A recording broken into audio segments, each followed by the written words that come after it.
Bakit ang pagtatrabaho mag-isa ay hindi magpapayaman sa'yo? Maraming tao ang naniniwala na hard work ang susi sa pagyaman. Totoo naman, pero kung ikaw lang mag-isa ang nagtatrabaho, limitado ang kita mo. Bakit? Una, may limitasyon ang oras at enerhiya mo. Kahit gaano ka kasipag, may 24 oras lang sa isang araw. Kung ikaw lang ang gumagawa ng lahat, pagod ka na pero hindi pa rin sapat ang kita mo. Hindi ka yayaman kung palaging oras mo ang puhunan mo.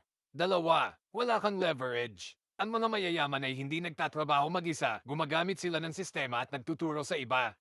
Imbes na ikaw lang ang kumikita, bakit hindi mo i-multiply ang efforts mo sa pamamagitan ng teamwork, delegation, o automation? Tatlo, wala kang passive income. Kung ikaw lang ang nagtatrabaho, ang kita mo ay nakadepende lang sa effort mo. Pero kung may team ka o business na gumagana kahit wala ka, tuloy-tuloy ang kita kahit natutulog ka. Apat, mas matagal kang uunlad. Sa negosyo o kahit sa investments, mas mabilis ang growth kapag may support system ka. Ang mga negosyante ay may mentors, business partners, at team na tumutulong sa kanila. 5. Mas madaling sumuko kapag mag-isa ka. Ang success ay may maraming pagsubok. Kung ikaw lang mag-isa, mas madali kang panghinaan ng loob. Pero kung may team ka na sumusuporta at nagtutulungan kayo, mas malaki ang chance mong magtagumpay. Ano ang dapat mong gawin? Maghanap ng mentors, matuto sa mga mas nauna sa'yo. Bumuo ng team, magtulungan para mas lumaki ang kita.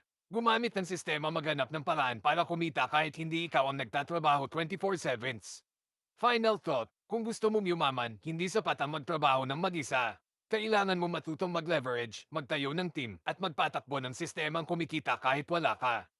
Anong masasabi mo dito? Ay comment mo sa baba.